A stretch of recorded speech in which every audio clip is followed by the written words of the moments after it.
All right, week 4, the Tunic Counter Gamers. If you're not getting value, what the fab are you doing? So, guys, as we always begin, right? I think we have a comment from last week we need to address. Yeah, so from last week, we had a comment on our pitch stacking video from our siblings in Cardboard stating, quick note, I disagree with you about intentionally pitching D-reacts. I don't think you want them to in late game since both players are getting lower on life and also sending an attack represents potentially taking another card from their hand. At that stage, the best defense is a good offense and a D-react can brick your tempo. The only exception would be if you're down to 1 life and say Sink Below allows you to keep 1 extra card through a breakpoint. But that kind of situation comes up pretty rarely.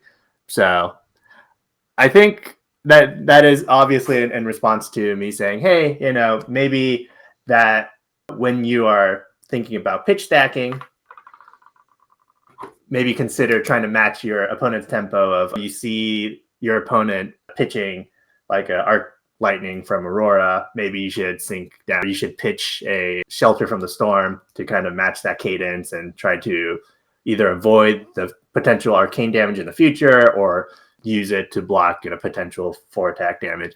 Overall, I think the comment makes sense a lot, and I would agree with it for the most part. And like he said, there are definitely very few exceptions where you do want to, I guess, try to push your D-reacts below, because the whole point is you want to capture some tempo, make the other opponent fizzle out, and then hopefully once they're out of gas, you can pump, go all in. So, and I can agree to that point, and there are exceptions to the rule, right? And Siblings and Cardboard, fantastic cast. If our listeners don't listen to them already, make sure to subscribe to their channel. They have a lot of good players on that channel talking about advanced topics. But the big thing is, you got to admit, though, when you get that D-react late in the game, right, and you absolutely pull it, and they're coming out with the last bit of damage to kind of come over the top, and you play your D-react because you pitched it earlier because you couldn't use 2 D-reacts at that time, there is some kind of momentum shift when that happens too, right? But that, I think, is far and few between, where I think the Siblings and Cardboard podcast was saying they're swinging their best stuff at you now. It's best to use those cards now. All right, so right. Is that kind of what we got from this? Yeah, pretty much. I think the only question then is if you have a handful of D-reacts or, on their turn, they've done what they have done, and then now you're in your hand, you're left with 2 or 3 D-reacts. You have excess amount of D-reacts. What do you do with them? Do you just keep them in your hand because big attacks are coming, and then this at least guarantees that you can block 4 each time? Or do you try to push them down so you get to cycle your hands and maybe you can have an offensive turn yourself? So I don't know. I think it ultimately just depends on game state and reading the room, if you will. Reading the board. Yeah. And good comment. You know what? I don't think we introduced ourselves, guys. My name's Will, by the way. And I'm Ning. I'm Trevor. Yeah, this comment had such a big impact on us. I know. We just wanted to get in there, get it out of the way. Well, you could definitely tell that we are definitely pros at this. Absolutely. But absolutely. Well, continuing on though, so introductions out the way, we covered the comment, and thank you guys for that comment. Keep them coming. If it's a comment that we could talk about the following podcast, we definitely will, especially if you're a new player or an advanced player with a new advanced topic for us to cover. Fantastic. So thank you, siblings. We appreciate it. The sick cast is absolutely sick, right? So, guys, what have you learned since last week? Why don't you go first, Will? Oh, okay.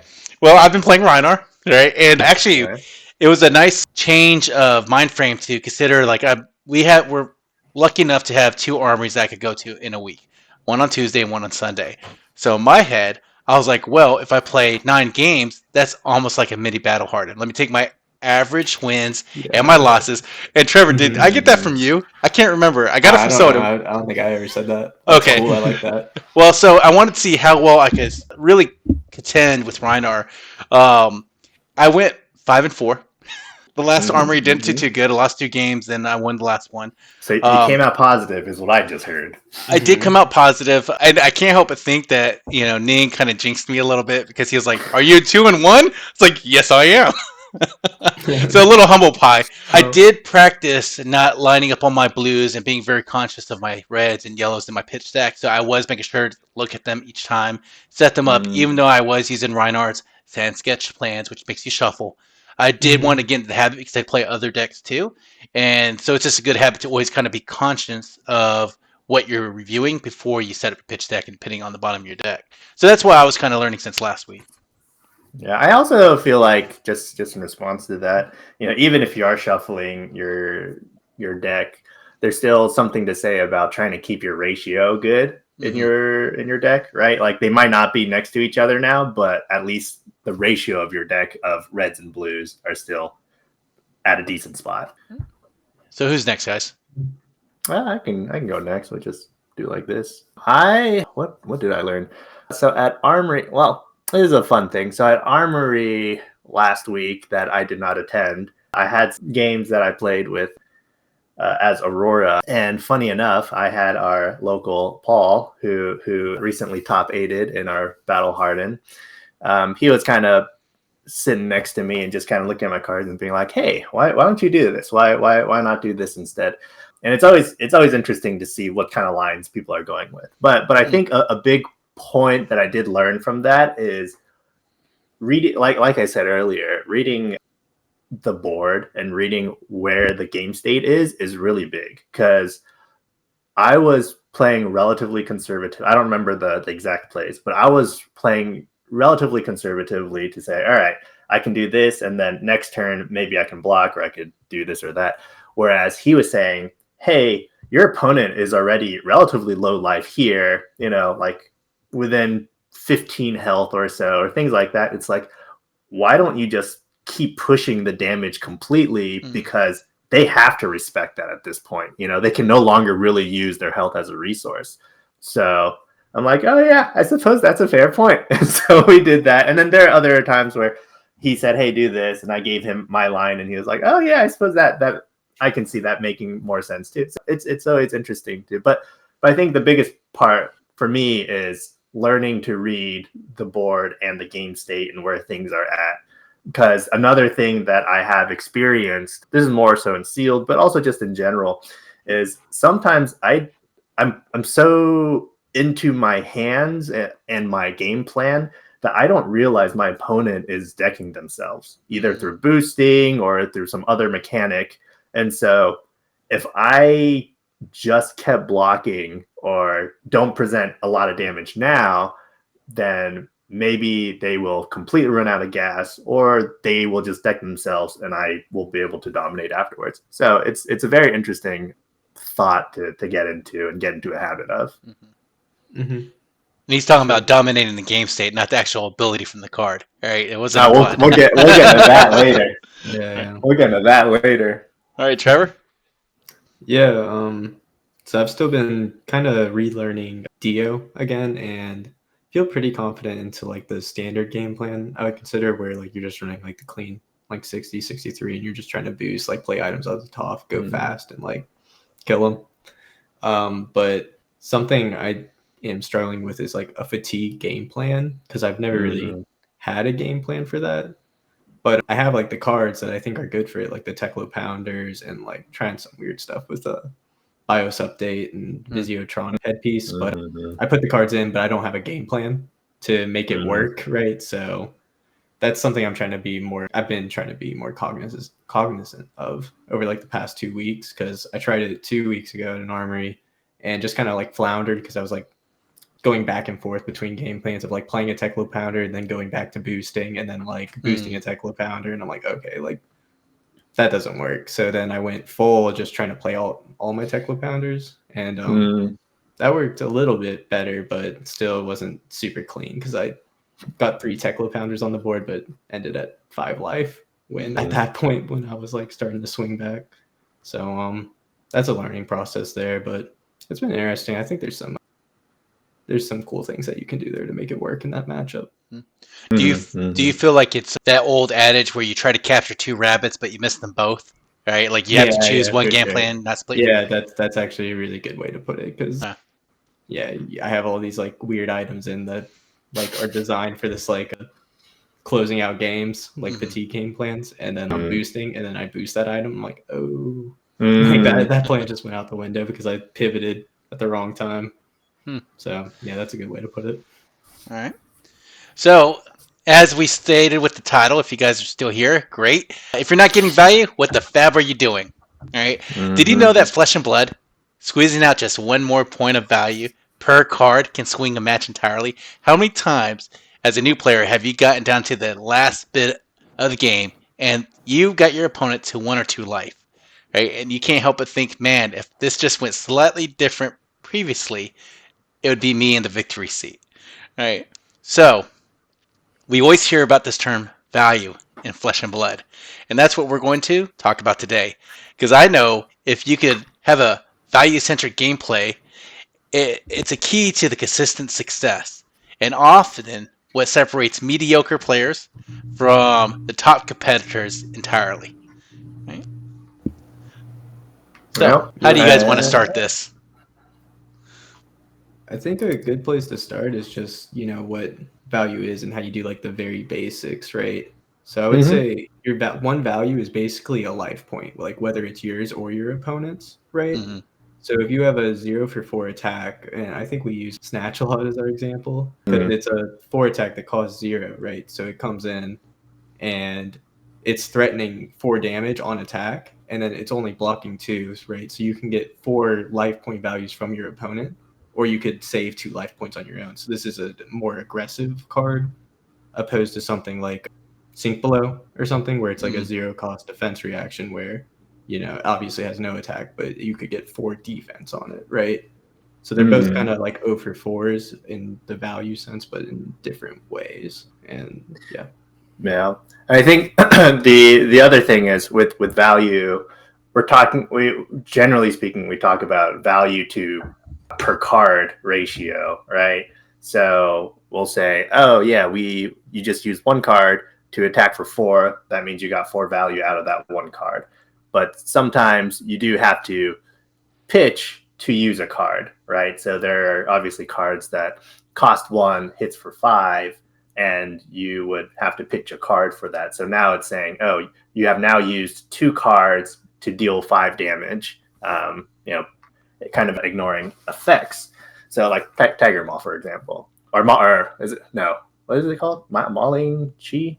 I think that's what it is. And so when you're kind of thinking about value, you do want to kind of think about, well, how many cards did I use to attain that value? So for Snatch, for example, if we ignore the text itself, it costs 0 and attacks for 4. So if it hits, then you have now gained 4 damage off of the 1 card. But with a Mauling Chi, you need to use 2 cards to hit for 5. So now suddenly it's about 2.5 per card that was used in this transaction.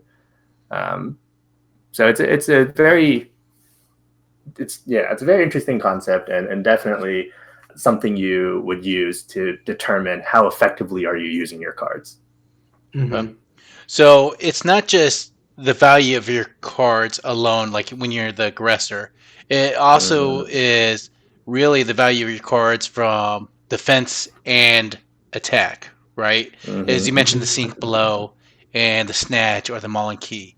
So you're saying however many cards it takes to use the card, like if you have to pitch a card to play Mauling Key, that's a 2-card 5, right? Okay. So why does FAB, we talked about this in our first episode, has a unique resource and hand mechanic, and it makes value critical, right? Why is value so important in Flesh and Blood? Like, we hear it all the time, people talking about value, but why is it so important? What makes it about, why can't we use this in Magic the Gathering or Yu-Gi-Oh? Why is it really relevant to Flesh and Blood more than other card games? Or Why is it so unique to Flesh and Blood? I feel like, I think it's a bit of a, what's the word? Not a misnomer, but anyway, I think it's not genuine to say that value does not exist in these other card games, but I think deriving value from your cards is a lot more different in FAB because every single card has a potential of different values. So what I mean by that, right now on the screen, Mauling Chi, it costs 1, it hits for 5, and it blocks 3. So in a void, when you don't have an extra resource, this Mauling Chi currently has a value of 3 if you use it to block, right? But however, if you kind of have a floating resource there or use another card, suddenly this Mauling Chi's value just went from a 3 to a 5. And then if you do the combo, then potentially a 6 value attack. So I think it's more so trying to figure out card efficiency, but also effectiveness, trying to eke out as much value as you can, either in your game plan for attacking or defending, or just overall. So card efficiency is pretty much just life threatened plus your life saved, like divided by your cards invested to have this turn, right? Yeah. So real quick, so like for example, a Command and Conquer, it costs 2, it hits for 6, and it blocks a 3. If for whatever reason you have with three cards in your hand, all of them are red, and you can't really use the other 2 cards, and you decide, hey, I'm going to send out this Command and Conquer, and I'm going to pitch these 2 reds. Suddenly, from a value perspective, that's not very strong.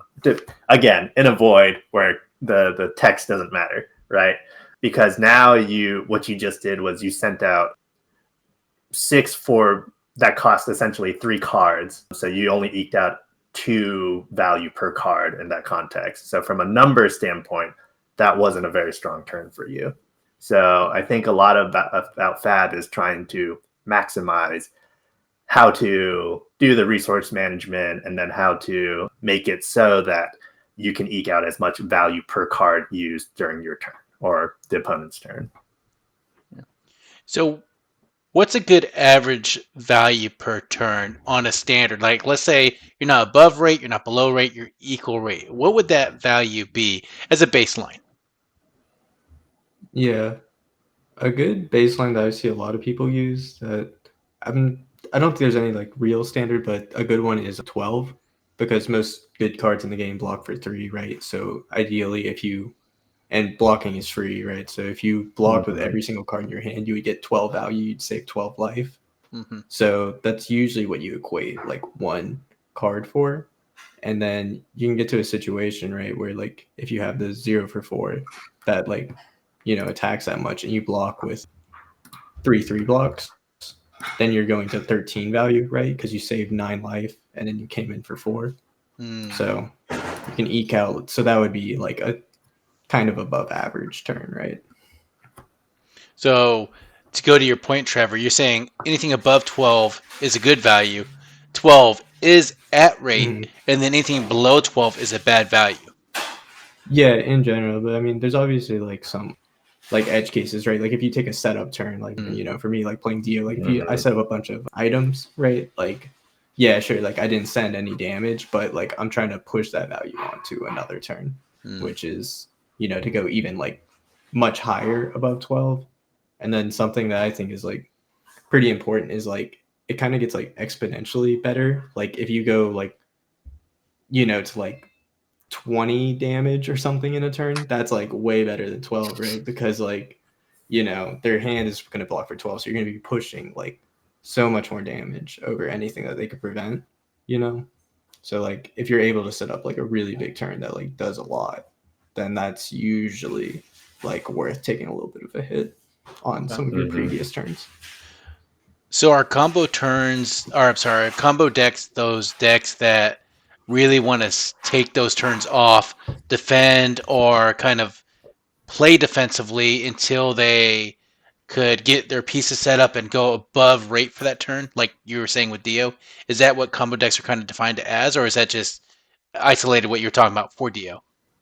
Dio is kind of weird because like she kind of does both at the same time. That may have not been like the best example because like you just play the items for free off the top of your deck, you know. Okay. So you're kind of like doing the setup like as you're like pounding them in, which is like kind of cool. But I always bring up Kano. I think every turn, even though I don't ever play Kano and I hate playing against Kano, but I think Kano is a great example of what we're talking about here, right? Because Kano back in the day, I don't know what's happening with Kano now, but back in the day, Kano's whole thing is set up your deck in such a way that you can just shoot everything and you just one shot your opponent. But while you're doing that, basically every single turn is a setup turn, and so you are trying to block as effectively and efficiently as possible. I know when I go up against Kano as Azuri, they'll bring up red sink belows and also yellow sink belows. So if we're talking about value, obviously a red sink below has more value, right? It's 0, it blocks for 4, and you just block out all of my attacks and my disruption effects. And then they'll even bring out a yellow one, which only blocks for 3. But the whole point is trying to stay on rate with your defense while you're doing this setup. And then when it's go time, they're effectively having 40 plus turn if possible, but generally 37 or whatever. They're trying to make their turn in such a way that they're just oozing value on one turn, so much value that you can't block it. And so I think it's definitely a very interesting example of maximizing value, where they're preserving their life, they're using the defense as much as possible, and then they just shoot everything. Yeah, I don't know if the Kanos nowadays are running the sink below in yellow. I've just been traumatized. All right. But that was an old deck when they had the tomes and everything, where they pitched out and set up the whole thing, right? And they're pretty below rate until they do like 90 damage in one turn, and then that's kind of above rate. Right. Gotcha. But even then, it's like the most of the on rate or above rate is all in the defense, and then they push a setup turn, and then it's back to you. So it's very, very interesting. So how do you guys personally evaluate value per turn? I just add it up. Like if you block for 2-3 blocks, right, you got 6 value on their turn, and then you know what you can do with the rest of your hand, right? And then if I send back when I was playing like Florian, right, you block 6 and then you send a Felling of the Crown. That's really good value, right? Because you're blocking 6, sending 8 at least, so it's like 14, and then strip a card from their hand, which usually I don't know if we talked about this, but like a card like just in your opponent's hand randomly, we just equate that as like 3 value usually, because worst case it blocks for 3, we assume. So if you strip a card, that's like 3 value. So Felling is like 11 just face up, and then that's like 17 point turn cycle that you can do a few times a game. That's disruption. So I think that kind of covers what Ning was saying, where if we ignore the text, the card itself is presenting X amount of value. But it goes to the other point, and we were using Command and Conquer earlier, where you most likely have to pitch a card to play Command and Conquer. So that's really a 2 card for 3, which is on rate based off what you were saying, Trevor, correct? Yeah, 2 card for 6. And then, so that's because the average value of this card is really each card that you use to play this is 3 points of value. But when you take into account the text, and this is the reason why this card is so good, when this hits a hero, destroy all cards in their arsenal.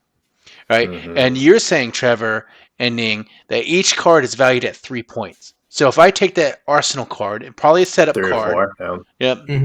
If I take that card out of their arsenal, what value is this now?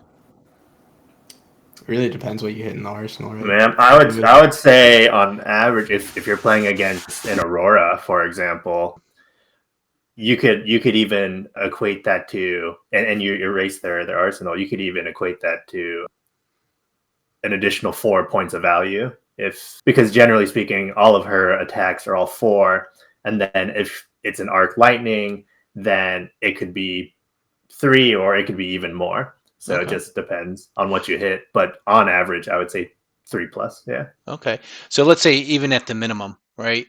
This is now a 2-card 9, which will be 4.5 points per card used to get all the effects of Command and Conquer. Right? Yep. Is that kind of what I'm hearing here? Yeah. All But, right. Absolutely. I think like something that we can kind of bring up now is like your opponent, is looking at this, right? And they have a card in their arsenal and they're looking at their hand and they're like, if you're Aurora, you're like, this card in my arsenal is going to give me 4 value if I get to play it. Maybe I block 6 here, right? And I save that 4 value for my turn, right? So, just guaranteed, like straight up that's gone, right? Because your opponent's trying to do the same math that you're doing, right? In reverse. So like they could block there, and then if it makes it work for their turn, So as you're evaluating value, your opponent's also evaluating the same thing, right? So it's whoever can maximize the most points out of the game. So if that's the case, why don't we just all play high value cards, right? Like the snatches, right? Because this one seems pretty good. It's a 0/4 that when this hits, you draw a card, right? That seems pretty good on face value, no pun intended. But why wouldn't we just shove our decks full of attacks that hit for 4? You don't think Aurora does that? Come on. Yeah. Aurora being the new hotness, there might be exceptions to that rule, but it's really just because like these cards naturally lack go again, which is very critical, right? Like because this is a 0/4, right? But if you had a hand of 4 snatches, theoretically, that's doing nothing, right? That's just getting you 4 value. If that's on your turn, you kept the full grip, right? You can't do anything else with that. And then if your opponent swung at you like, a few times, like you can only block 6, so you're going 10, or minus the on hit, but so that's pretty bad value. That brings up an interesting point, though. All these keywords that these cards have, like go again, are they assigned a value as well? Like go again, I don't know what the community does, but I think definitely there is some value to it. I think even the card naturally having go. I mean, if generally speaking, I think LSS does a very good job on keeping cards on rate depending on the rarity of the card. So, like for example, Pain in the Backside. It is a 0 cost, 3 attack, 2 block with go again, and it has some text effect. I think generally speaking, you can see that rarities, specifically Majestics, eke out 1 extra point of value on cards compared to regular cards. So for example, if we keep looking at Snatch right here, it's a 0 cost, 4 attack, and 2. If you took out the text, I think generally speaking, a 0/4 would have a block of 3 with no text, right? But because it has a text, it has an effect, LSS had to take some value somewhere away, whether that is the attack or that is the defense. So for example, if you have the Art of Desire body, it is an assassin card, it costs 0, it attacks for 3, blocks for 3. So ignoring text, this is very on rate. However, because it has on hit effects, because it has on hit effect, it now has that 0/4 kind of feeling with a 3 block. Whereas Snatch is naturally a 4 attack, but it only has a 2 block and an on hit effect. So I think when Go Again is attached to this, there is some level of, to bring it all back, does have a value, whether you could count that as a 1 value or half a value or something to say, hey, this extends my turn and therefore I do value having a Go Again. So interesting you bring up Art of Desire body, because it is on rate and it's a defensive rate of 3 and its attack value is 3. So it's easier to block for the majority of cards out there, right? So it makes sense that this goes where if you increase its attack potential, right, and you get it through, then that's when you could actually see the rewards for using this card, right? If you happen to banish the top card of the deck, if you happen to have a red card, right, then you get all sorts of value. The draw a card plus gain a life, that's 4 points of additional value right there, correct? But you might need a little bit more setup, and it's kind of easier to block. Right, so interesting Right. card. Right? Now, is there any other real life applications? Like you mentioned, Art of Desire Body. Was there any other situations where this might be like higher value than that would normally thought about? Say it again. Are there is another card that has more value than you would Well, think there is? more like abstract value, right? Is there any are there any other mechanics in Flesh and Blood that has like we're saying every card is valued at 3 points, right? Because it's either Yeah. because every card can on average block for 3. But is there any other cards that are Mhm. abstract in value? Like we talked about, you know, some combo decks might be below rate until they go on their combo turn, like Dio, and Mhm. I know that's not a good example. But are there other situations where there's more of an abstract value when you talk about generating value or the value of cards? Yeah. Null Time Zone, I think, is a very good example of that, right? It's an item card, so it can't block. It is a blue, so you can pitch it for blue, but it doesn't have an attack. And now it has an abstract value of not letting your opponent do something with a very specific card, whether pitch it or attack with it or use the card from their hand. So I think that's a very interesting abstract value card in my Yeah. mind. Yeah, like this is kind of like a permanent, right? It's like this is something that will come into play and stay in play, right? And it inherently, it doesn't attack, right? Like you're not threatening their life at all. So you need to do this. It's a more, it's interesting because like you can use this, you could name like Sink Below or something, right? And then you can turn these 4 value cards in their hand to 0 value, like immediately, right? Like you could turn that off. Like if you somehow knew it was in there, saw that they haven't played any Sink Belows yet, and they're on them. That's pretty good value. And then it completely shuts down decks like Zen, because he needs to pitch a chi, which this will turn off. Yeah, So you get we're a not lot of value traumatized by that. defensively. Refer back to Right. episode 1 when we talked about Sorry needing to to shut bring down. that up. No, bring it up. I like to Yeah. see his tortured face. Yeah.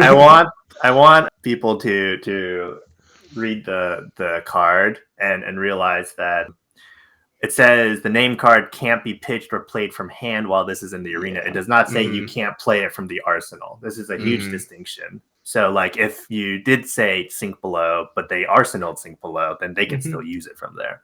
Yeah. But That's like yeah, a pretty specific case. But there's a lot of like kind of abstract value, like you said, like like what's a go again worth, like what's card draw worth, like it's really at the end of the day, I think it's like very dependent on your deck, right? Because like I think Aurora is a really good example because I think Go Again and Card Draw are usually just worth like 4 value, right? Because that's pretty much what the entire deck is full of, is just 0 for 4s, and you have a lot of ways to get stuff Go Again, right?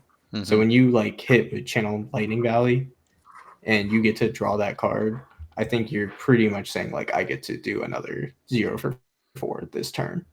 Right. Yeah. So in Aurora, that's what it's worth. And then like for me playing like Florian, I really wouldn't value drawing a card very highly, right? Like because I know what I can do with my hand, like blocking, and then like if I just somehow randomly got to draw a card in the middle of my turn, I don't really think like it's gonna increase like the value of that turn. I think it gets like pitched to like Grasp of the Arcanite. It gets you like 1 or 2 rune chance.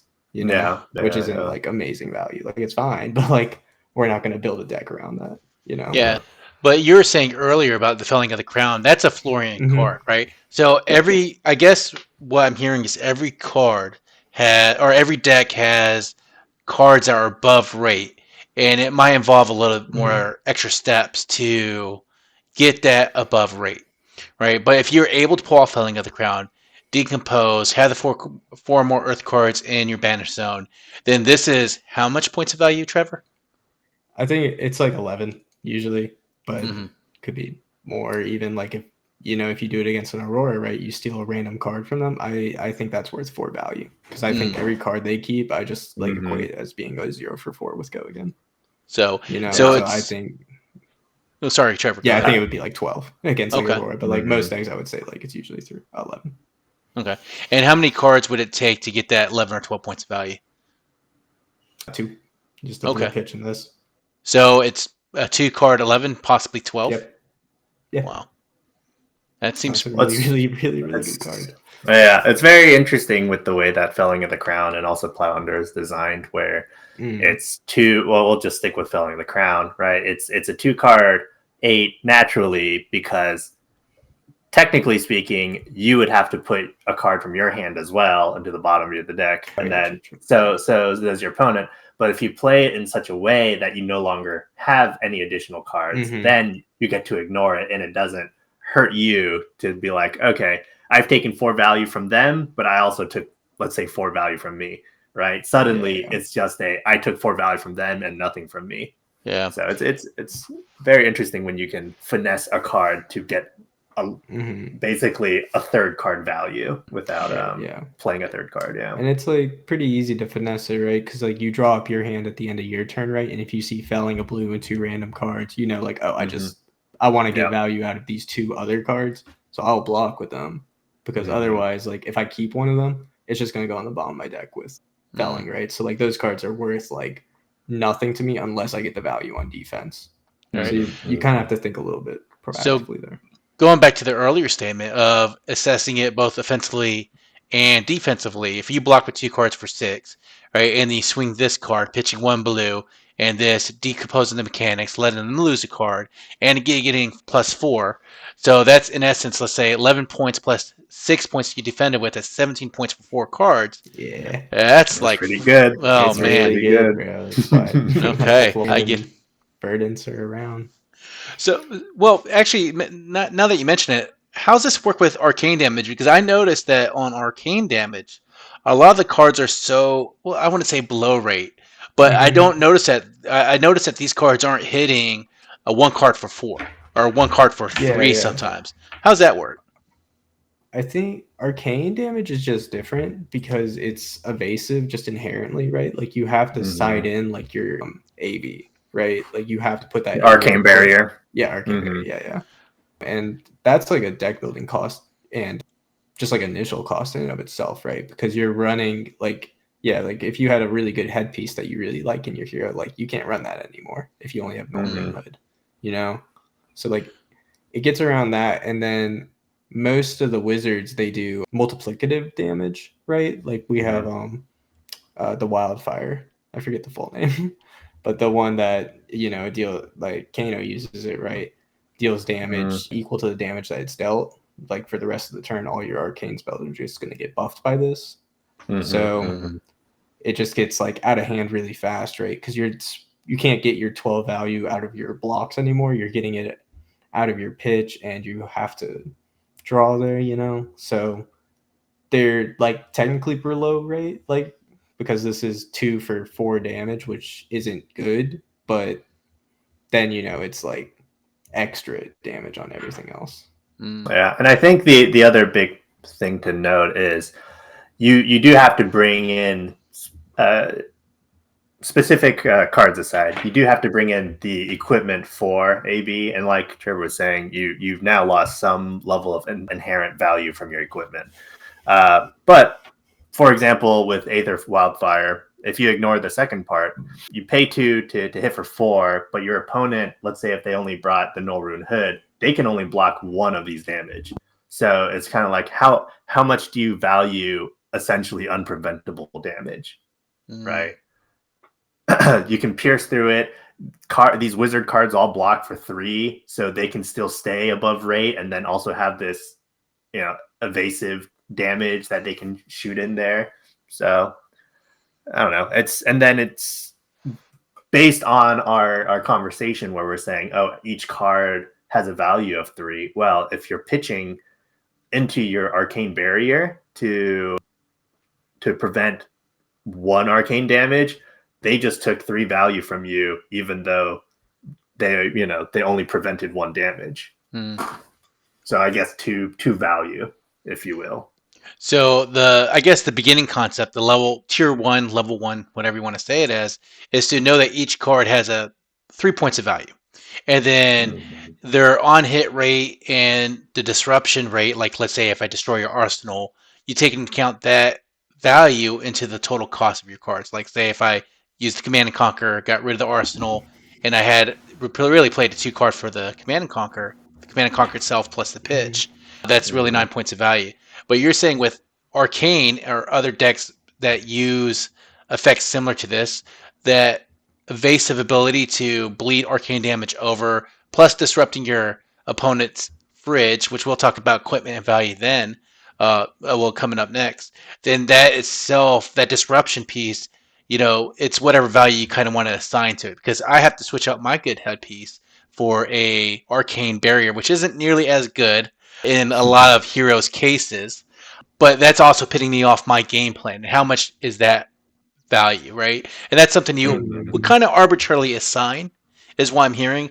And then that's kind of how you know, right? Like Gogan, you guys were saying, well, Gogan, if it's the last card in your hand, it has no value. But if it's the first card and it's a chain extender, then it has some value. Okay. Right. Yeah, right. Exactly. So what would be, like, I know we talked about the average for a hand, like say 12 cards. And we just were talking about, 12 cards. 12 points. 12 points. 12 cards. We're playing a different game here. But so we're talking about equipment. So is the defensive number on the equipment, is that the inherent value, or like how would you rate the equipment piece? I think it's worth a little bit more because it doesn't take a card to do it, right? Like this is something that just like starts in play and it stays in play, right? Like, yeah, you got Face Purgatory up here. I mean, 2 block, like, I mean, that could stop like a breakpoint somewhere, like help you out wherever. But then just with the ability, like always having the option to like disrupt your opponent, right? Just like face up on the board, something that has to be on their mind that they should be trying to play around. It's worth a lot, like until you use it, and then it's still really good then. So let's say if you're able to use this card for the full effect, you block for 2, and then you usually have to block with an attack action card and a non-attack action card to get this full value, right? And let's say in Rune Bloods, their non-attack action cards are either valued at 2 or 3, just because it's the nature of Rune Blades. Not Rune Bloods, but Rune Blades. But let's say it's 3 to hold that value, or to hold that thing. So I'm using 8 points of block to also make my opponent discard a card and me draw a card. Yeah. So like I've used this card a lot in Florian, and I think its value like varies like very heavily, like based on who you're playing against, right? I think this one's like kind of complicated to evaluate, right? But I want to use it against like KO, for example, because I think he's pretty like linear, right?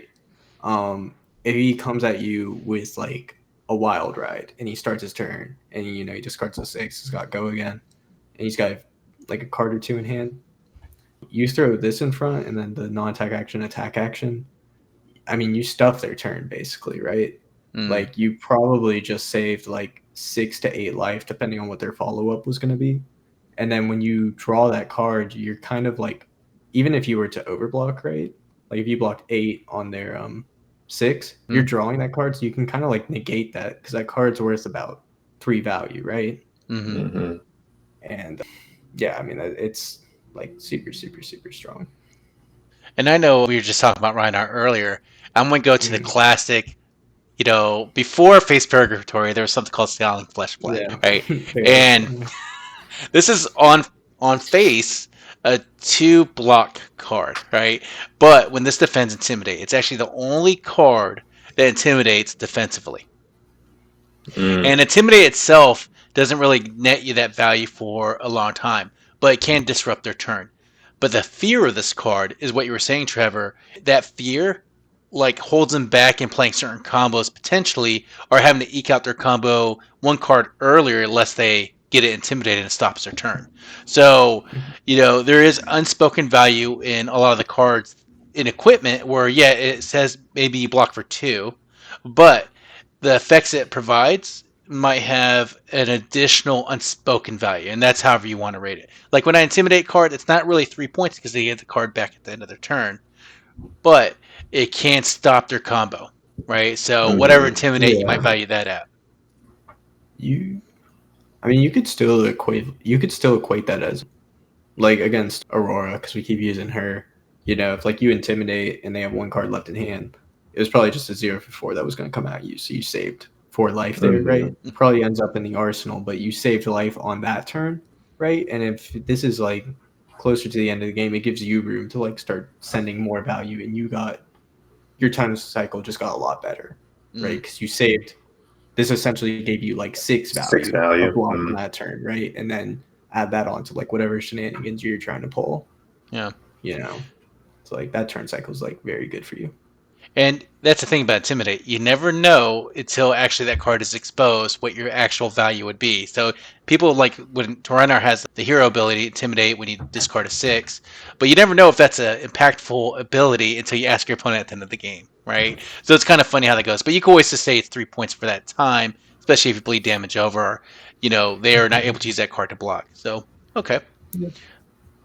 So we talked about equipment, right? That value we assign to fear of maybe I don't attack you, or maybe this combo's coming off, right? But how about with weapons? Does weapons have a value? I think for me, weapons again go into that card efficiency conversation where, let's say Dory's Dawnblade, it's just it costs 1, hits for 3, and other effects aside. So all things considered, for you to play to use Dawnblade, it's effectively a one card 3, right? Again, ignoring text and all that.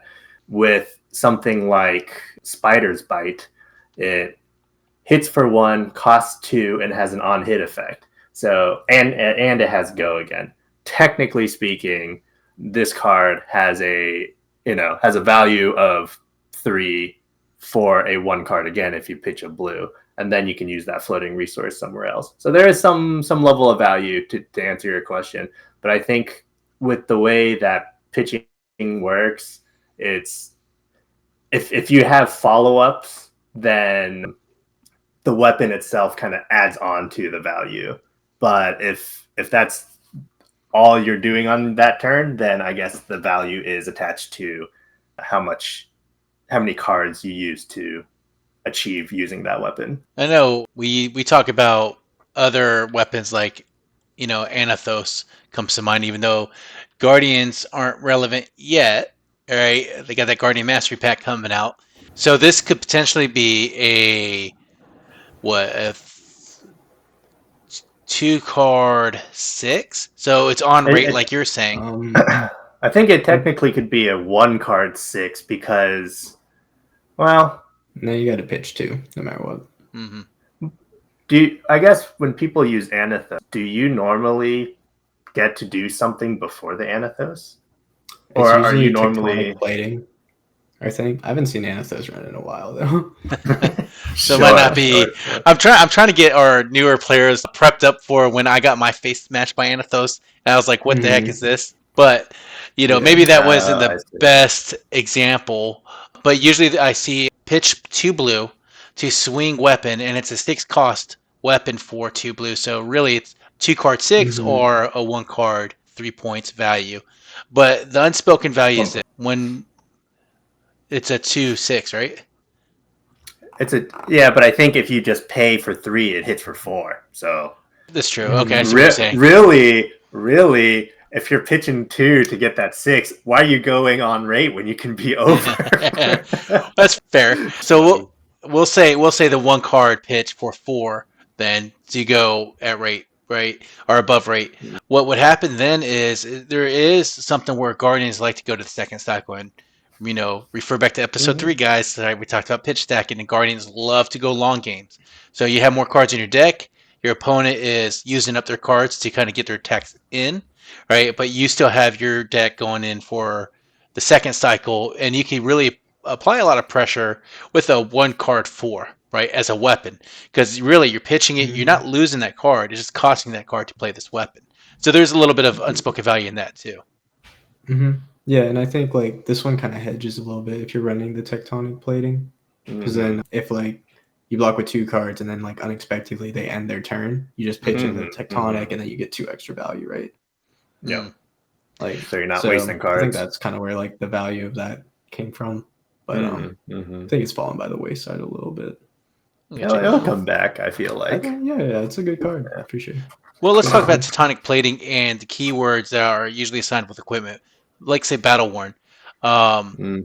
So this value of this equipment is not just a straight defensive 2 block, because you could block with it really twice, right? And then even when you block with it twice for 3 points value, it doesn't get destroyed, right, when the chain closes, right? You can still use this ability even after it has -2 counters on it, right? Versus Blade Break usually has a disruptive effect or some other effect that you want to keep around. Flick Knives comes to mind, right? Because I generally never see a. Sorry about this. I never see a assassin that wants to block with this card. No, they do not. But they keep it around, and you can block because it is still 1 point of value on block. But you get so much intrinsic value by using the reaction, right?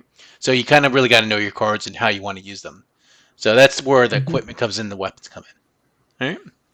Yeah, I think if we go back to a tectonic plating again, the big thing with that and eking out value is, turns are awkward. Sometimes regarding resources, you don't always end up with a perfect, I have used up just the right amount of resources to do what I wanted to do. Sometimes you have extra. And so for turns like those, like Trevor was saying, when you have more cards than necessary, I think having these cards, these equipment that allow you to pitch into them to use resource to eke out 1 extra point of value is very good. Like for example, a bricked Aurora turn, right, is having, let's say, 4 snatches. You don't have go again. You have 0 for 4. What are you supposed to do? Well, you don't want to just play 1 snatch and then end your turn. You want to be able to extend it as much as possible. So maybe you'll put 2 of them, pitch 2 of them into a Grasp of the Arknight, which costs 4, which costs 2. So now you were able to sneak in 1 extra value from a turn where you really only had 4 if there were no equipment in play. Yeah. Yeah. That's a big part, just eking it out wherever you can get it and doing the best with what you have. And I think going back to the earlier point, it really is, if you could just squeeze out 1 more point of value, right, when you can, over the course of a game, that really does add up, right? So, if you're not getting value, what the fab are you doing, right? But let's go ahead into let's go ahead into the myth section. All right, myth. You always have to use your full hand on offense. No, yeah. I mean, I think we've talked about it a lot, right?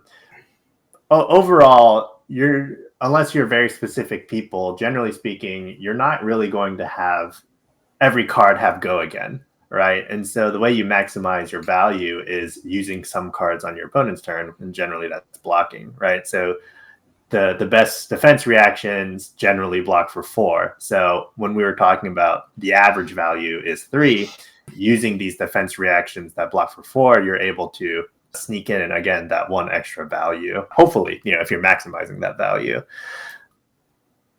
So, or the other thing is, if, for example, because Aurora is so prevalent in this meta, Aurora has a snatch and then a go again attached to it. Even though your hand, let's say you use 2 cards to block snatch, so it's only coming at you for 4. However, it does have go again, and on hit, it does let them draw a card to let them do something else, whether that is to swing their sword for 2 or to play another 0 for 4.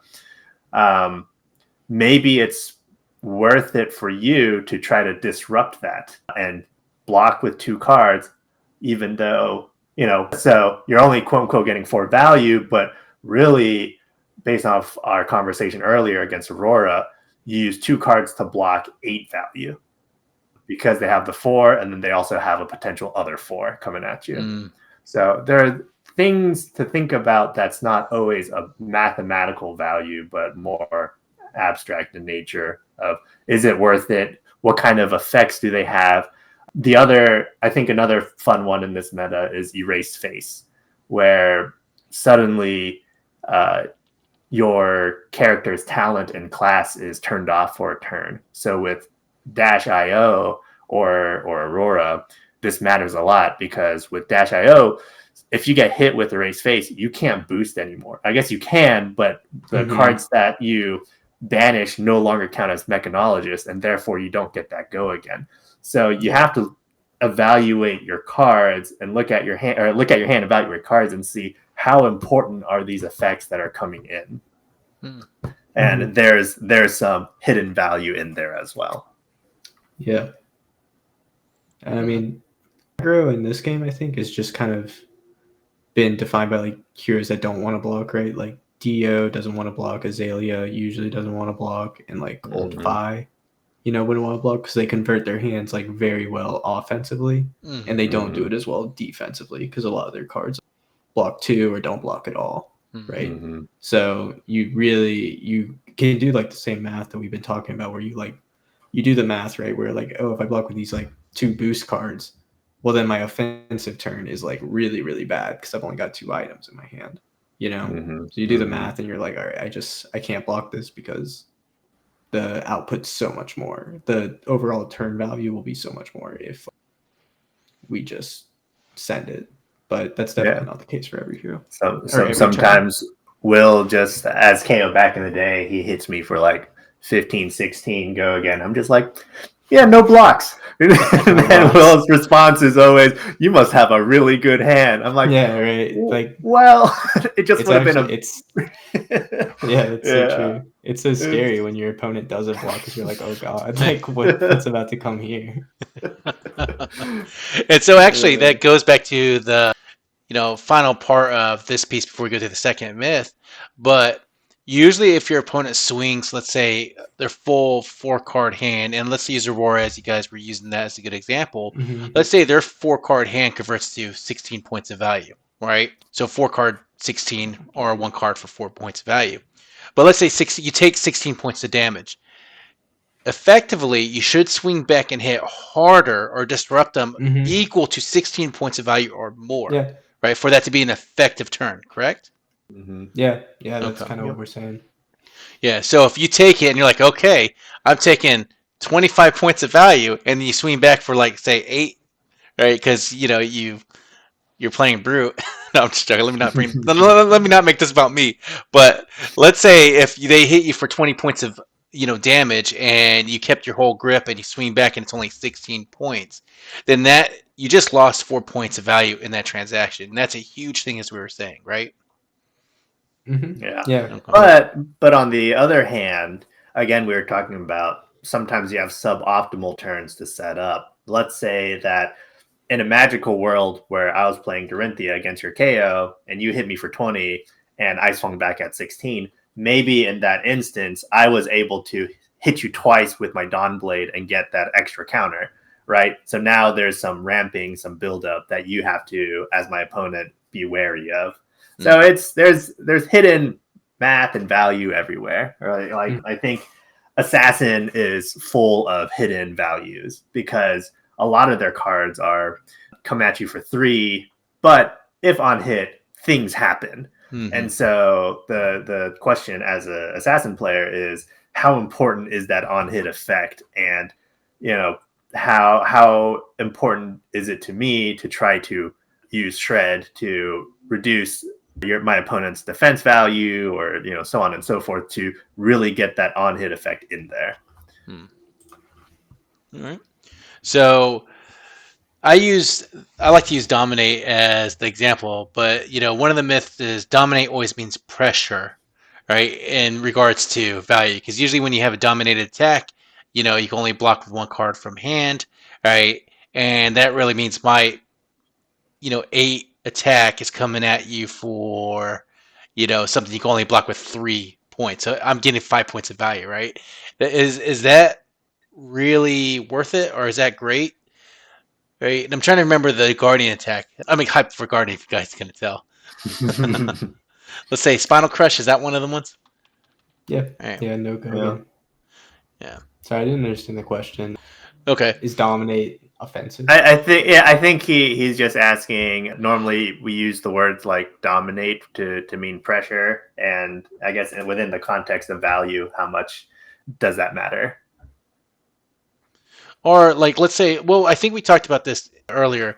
How much do we assign value to the keywords that come with cards, especially when they disrupt your opponent, right? Like I see dominate, I think, oh man, that's a broken ability, but we know in reality, like Bravo, unfortunately, has a dominate on a stick, but it doesn't nearly do as well as he could be, right? So it goes back to what we were saying earlier about the. I guess the myth is if a card naturally has a keyword that interferes with your opponent, how much do we value? Is it overvalued? Do we overvalue this, or do we still value on the rate? One card, 3, one card, 4. You know? I think it depends a lot on the keyword. Yeah, I think the keyword itself is important, but it's also context based. Yeah, like dominate gets a lot more value when your opponent's low, right? Because like if you send a dominate attack and it doesn't have a really relevant on hit and they didn't care, they weren't going to block it anyway, then dominate got 0 value there. But if they're at like 1 life, dominate's getting like infinite value, right? Because it's like impossible to block, and then they're just going to die and you win the game. Right, which is how sometimes I can't believe I forgot my own card. The red brute card that you draw this card of 6, it gets dominate, and if you block with less than pulping. I could quote you what the text is. I'm fairly certain you're talking about pulping. It is pulping, 100%. Right. So this is a game closer, and I know when I first started, and this is the reason why I used dominate. It was actually for pulping, but I wasn't trying to make it about brutes because I'm trying to highlight the guardians I'm trying to get into. But call me out if you will. But like I value dominate because it's a game closer, right? But did I overvalue that keyword dominate? And that's why I'm using dominate as a keyword. Or go again if you're Aurora or anything else. And I think we already covered go again, so I was trying to cover another keyword like dominate. And it goes to what you're saying, Trevor, and I think you mentioned it too. It's all context. If it's a game closer, then it's invaluable. If it is just, I'm going to take the damage to swing back card, then it has no value. Right? Yeah, so it's all context. That's a good example. Yeah. Yeah. Because gets a lot of that value from closing out games. That's like a real thing people usually do. Yeah. Dominate and go again. That's so silly. Yeah. Yes, as a brute player, I should. It's good early for the go again, and it's good late because of the dominate. Dominate is a funny card. The way that I play Azuri, Dominate is a very funny card, right? Because the main way you get Dominate is playing Isolate. Now, for me and my Azuri-ness, generally the big combo is you play Isolate, you do the Azuri switcheroo, and then you sneak in some effect. Generally speaking, people fear the most is Isolate into Command and Conquer. So you play Isolate, somebody is dominated, they block with a 3 card, and then I switch into a Command and Conquer, and so now they're not able to block with a defense reaction.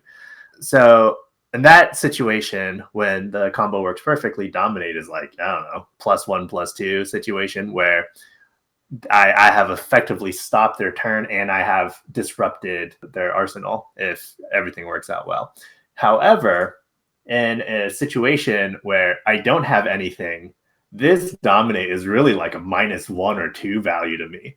Because what if I wanted to bluff my opponent into thinking that I could switch into something and I wanted them to overblock, and they're just like, whatever. Or they just block with 1 because that's the max that they can block. Suddenly I'm kind of out of luck because I wanted them to block more to get more value out of my stealth card. So it's a very funny situation. But you can also fish for them to block with their equipment because dominate only cards in hand. So I could see that. Okay. Yeah, all right. So myth busted. I mean, dominate doesn't always mean pressure. It really is in the right context, right? All right. Keyword doesn't really mean anything. It's all in the context of how that keyword's being used and if it furthers your game plan. I think so. We busted that. Unless you're Azalea, then keywords get infinite value. That's what I've learned. All right. So I guess quickly to wrap things up as we're coming to the conclusion of this, what's the practical takeaways and actionable tips you could give to everyone? We are a learning and journey podcast. I look forward to taking this into the next set of armories. I'm not sure what hero I'm going to play, but I know every turn I'm going to try to value, take into account my value in the turn in which I play. right, and try to get above value or above rate if I can. So what's the practical takeaways you could give to the listeners? I think overall, just again, like we said, if the max value you can eke out of a card is 3, then just let it ride, right? But if your game plan involves blocking very inefficiently and then suddenly your turn that you could have had went from a 16 down to only a 10, then maybe reevaluate why that matters. And maybe that is the right choice, right? Because maybe you had to block with 2 blocks because there was some scary effect that was about to happen that would just ruin everything. So again, context is key, but if all things equal, just try to eke out as much value as you can, as simple as that can be. I know it's such a simple talk, but it's so in depth as far as everything goes. No, really complicated, but just do your best, Yeah. Like, episode 4, baby. Yeah. So evaluate each turn, both offensively and defensively, to actually get the true rate of your value. All right. And this is one thing that my last minute thing is Arsenal. How's that valued? I don't think we ever covered it. We covered Command and Conquer hitting the Arsenal. Is the Arsenal card a 3? Is it considered 3 value? Right. You draw. You have it. You're pitting it down. Right. I think it's usually worth more, just because I mean, I don't know, maybe I'm kind of talking a little silly, but it's kind of like, because you can't get that block value out of it, right? So if you put something in the arsenal, you're saying like you could get more than the block value from it, is kind of what I'm thinking, right? Like it's like a combo or a turn extender in some way. So or it's like a really good like 1 card play, right?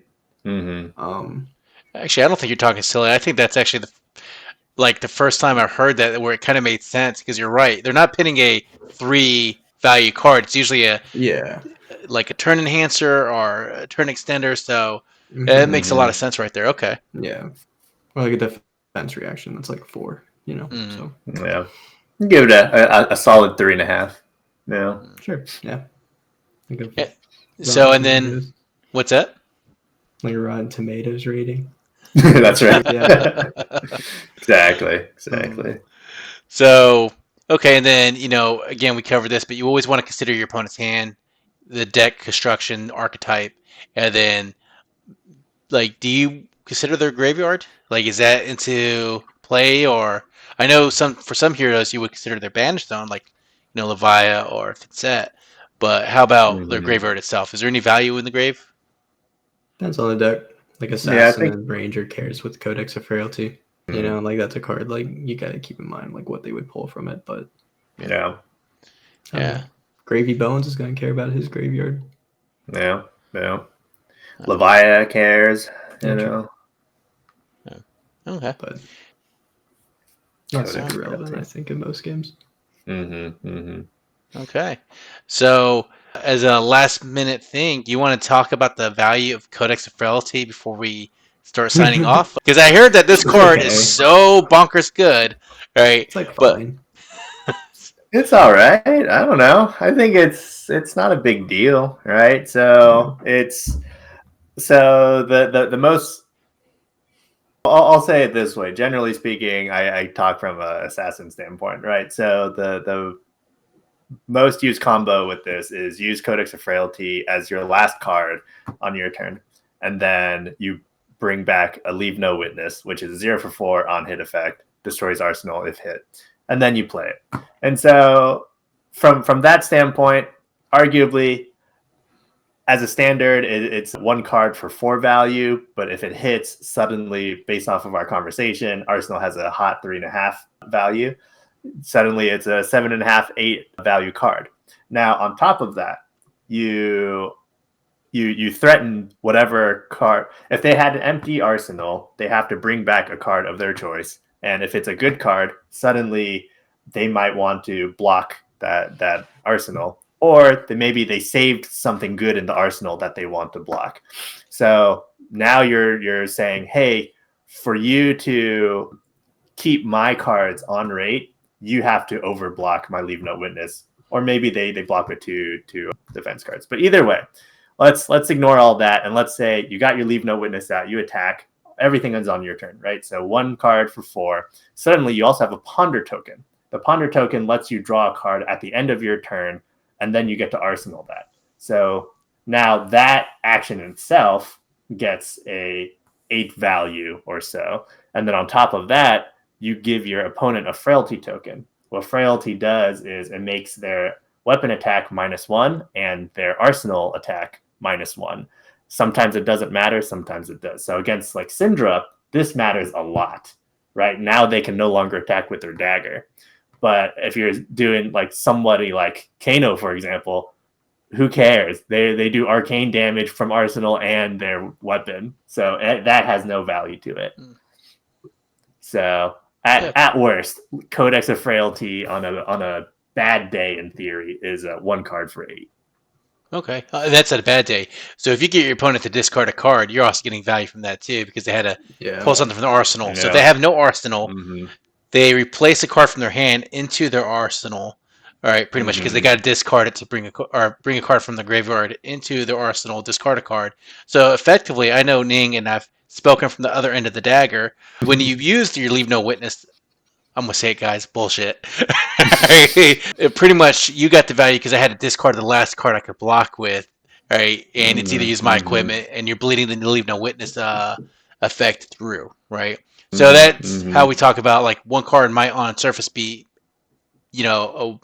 8 points of value, but it could also be so much more depending if things line up. And so the implied value might be so much higher. And that goes back to what you're talking about, Trevor, on the felling of the crown and everything else. Like, so, and it's good, I think, for any new player that's trying to get better. The part of knowing your deck is knowing that where these value cards come from or these value plays come from and eking them out more so than your opponent. I think once you start looking at your deck as far as value goes, it really does open up gameplay. Right? So, any shout-outs before you roll this out? Well, thanks again to our siblings in Cardboard for giving us a pretty insightful comment response. I don't think we did, but shout out Andrew Cook, local. Oh yeah. In Pro Tour London, that's crazy. Yeah. See how he does in top 8 tomorrow. Top 8 Pro Tour London, yeah, that's a good shout out. First seed, bro. And man, that's crazy. To think, I got ruffle stomped by Andrew Cook. I'm gonna make a shirt. Right? Yeah. So remember, guys, subscribe, rate, review, whatever you want to do. Leave a comment below, see if we can address it. If you found something that is a value-centric gameplay for your deck, or you found any of our points contentious, please leave a comment below. We would love to respond to it. With that, until next time, remember, every turn is a decision, every decision is a story, and don't forget your damn Tunic Counter.